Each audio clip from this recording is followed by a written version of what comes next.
Bonjour tout le monde, j'espère que vous allez tous très bien. Aujourd'hui on se retrouve pour une nouvelle vidéo. Donc dans cette vidéo on va s'intéresser au volume profile. Donc je vais vous faire un tutoriel complet sur l'indicateur volume profile.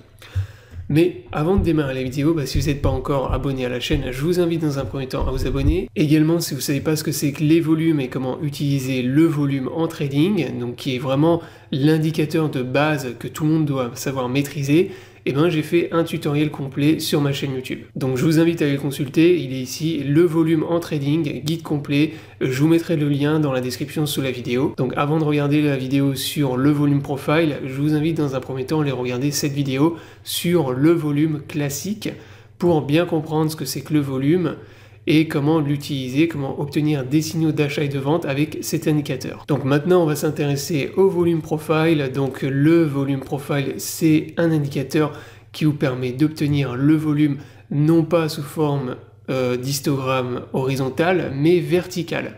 Donc pour l'obtenir, vous allez dans indicateur, vous allez dans TradingView, vous allez taper volume profile.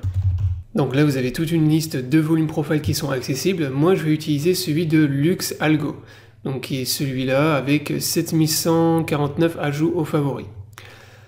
Donc une fois que vous avez cliqué sur l'indicateur, vous allez l'obtenir ici. Alors l'indicateur de base il n'est pas comme ça, je vais le remettre par défaut. Hop.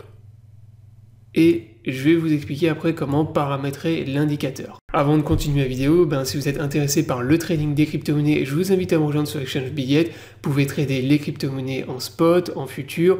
Vous avez même accès à du copy trading. Vous pouvez recopier automatiquement les performances des meilleurs traders de la plateforme.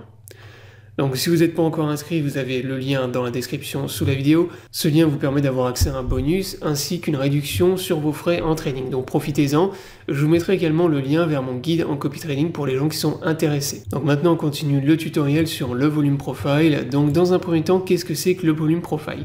Donc c'est tout simplement le volume que vous avez, donc une représentation du volume, donc qui n'est pas affiché, comme je l'ai dit tout à l'heure, suivant X, mais avec l'histogramme suivant Y. C'est-à-dire qu'au lieu d'avoir les informations de volume suivant la période, vous allez les avoir suivant le prix. Donc ce qui vous permet d'obtenir des informations supplémentaires par rapport à l'histogramme classique que vous avez en bas. Donc en bas, l'histogramme que vous avez là, ça c'est le volume classique. Donc le volume profile, ça vous permet d'obtenir plus d'informations que le volume classique. Donc vous avez plusieurs choses. Donc dans un premier temps, comment vous allez paramétrer l'indicateur. Donc comment moi en tout cas je le paramètre. Donc quand vous allez dans les paramètres ici, vous avez deux paramètres sur lesquels vous pouvez jouer. Vous avez le logback, donc ça c'est le nombre de barres que vous pouvez afficher dans le volume profile. Si vous augmentez cette valeur, vous allez avoir un volume profile qui est avec un nombre de barres qui est plus élevé.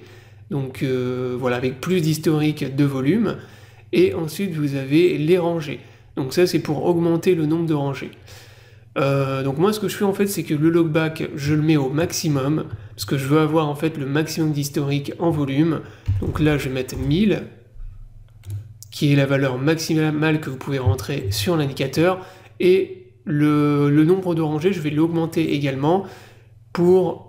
Alors, je vais vous montrer en fait, si vous laissez le nombre de rangées à 200, donc là vous avez 200 rangées, donc 200 barres horizontales qui sont représentées sur l'indicateur, et si vous l'augmentez, ça vous permet d'augmenter donc le nombre de rangées et d'avoir une représentation sous forme de plage. Donc là, si je le mets à 500, vous voyez que ça m'affiche beaucoup plus de rangées, donc là vous avez une plage de couleurs. Donc esthétiquement, je trouve que c'est plus beau déjà, et ça permet d'avoir une représentation qui est plus claire. Donc voilà moi comment je paramètre mon indicateur de base. Ensuite, pour ce qui est des indications que va vous donner le volume profile, vous avez plusieurs choses. Donc dans un premier temps, vous avez le point of control.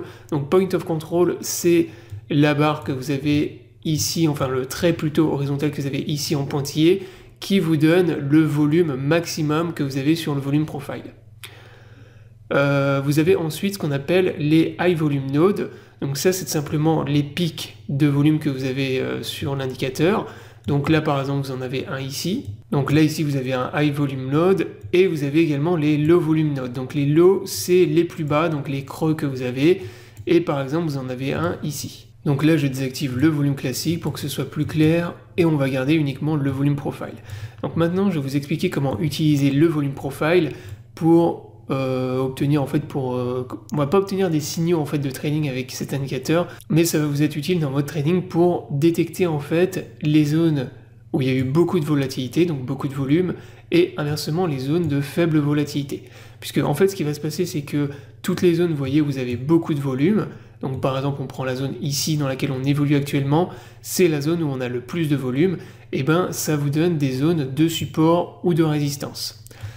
Donc là par exemple vous voyez que toute cette zone là on a eu énormément de volume, donc là vous avez le POC, donc le Point of Control, la zone où vous avez le plus de volume, et là, ça vous indique en fait une énorme zone de résistance. C'est pour ça qu'actuellement, le Bitcoin il a du mal à monter, parce qu'on évolue actuellement dans une zone de très grosse volatilité, et probablement vous avez beaucoup de gens qui shortent, qui prennent des profits, ou bien qui ouvrent des positions short ou qui vendent leur crypto. Donc ça, c'est une énorme zone de volume. Donc là, on a une énorme résistance, et inversement, quand on a des zones de creux, donc les low volume nodes, c'est des zones en fait qui peuvent être traversées très facilement parce que vous n'avez pas beaucoup de volume. Donc quand on va au contact de ces zones, et ben c'est des zones qui peuvent être traversées très facilement, voilà, où les traders vont assez peu se positionner. Donc il va y avoir peu de volume. Donc là par exemple vous en avez une ici. Donc là en violet vous voyez que vous avez une zone de volatilité où il y a beaucoup moins de volume. Donc c'est une zone par exemple là qui a été traversée très facilement. Vous voyez que quand on a commencé à rentrer à l'intérieur de cette zone, on a eu un énorme pump et la zone a été traversée en une journée. Donc voilà en gros comment vous pouvez utiliser l'indicateur. Donc c'est un indicateur qui va vous permettre d'obtenir les résistances, les supports. Là par exemple vous voyez que juste en dessous ici on a eu un high volume node, donc un pic de volume. Et donc ce pic de volume vous pouvez l'interpréter comme un support et tracer votre support en utilisant le volume profile. Donc si on revient plus tard au contact de cette zone, eh ben, il y a de fortes probabilités d'avoir à nouveau beaucoup de volume et beaucoup d'acheteurs de boules qui vont défendre cette zone, donc ils vont se repositionner longue. Si je remonte un peu plus haut sur le graphique, on voit que là on a eu également des pics de volume, donc on a certaines zones de résistance qu'on peut tracer au-dessus. Donc là par exemple ici vous avez une zone de résistance, vous en avez une autre un peu plus haut. Donc toute la zone que vous avez ici, c'est une zone où vous avez une diminution, une baisse de volume avec des creux. Donc cette zone-là, elle peut potentiellement être traversée assez facilement, ce qui veut dire que si on arrive à franchir la zone de résistance qui est ici en rouge, eh ben le BTC en entrant dans cette zone, on peut avoir un pump et à nouveau une très forte tendance haussière sur le BTC jusqu'à arriver au prochain pic de volume que vous avez au-dessus.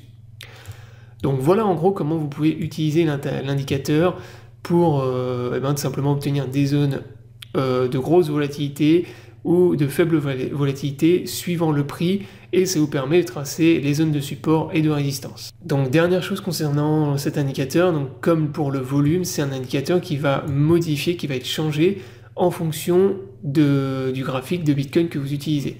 Parce que là je suis sur le graphique de BTC sur l'exchange OKX, mais si je passe par exemple sur Binance, vous allez voir que le volume profile ne va pas du tout être le même. Donc là par exemple si je vais sur le chart de Bitcoin contre dollar sur Binance, hop, vous voyez que le volume profile, alors il est à peu près similaire, mais c'est pas exactement le même que celui qu'on avait tout à l'heure.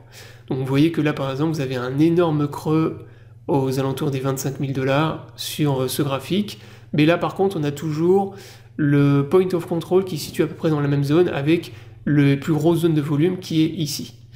Donc ça n'a pas changé, on a toujours la plus grosse zone de volume qui est là avec la résistance majeure, mais vous voyez par contre que pour les autres zones, c'est pas exactement la même chose. Donc après, moi ce que je vous conseille, c'est de prendre un exchange où vous avez beaucoup de volume, comme par exemple Binance ou OKB, et d'analyser en fait le volume profile en utilisant les exchanges en fait où il y a le plus de volatilité. Comme ça, ça va vous permettre d'obtenir les zones de résistance et de support les plus pertinentes. Donc voilà, la vidéo est terminée, j'espère qu'elle vous aura plu, je vous invite à vous abonner à la chaîne pour ne pas rater les prochaines vidéos. Je vous souhaite à tous une bonne journée et à bientôt pour une prochaine vidéo.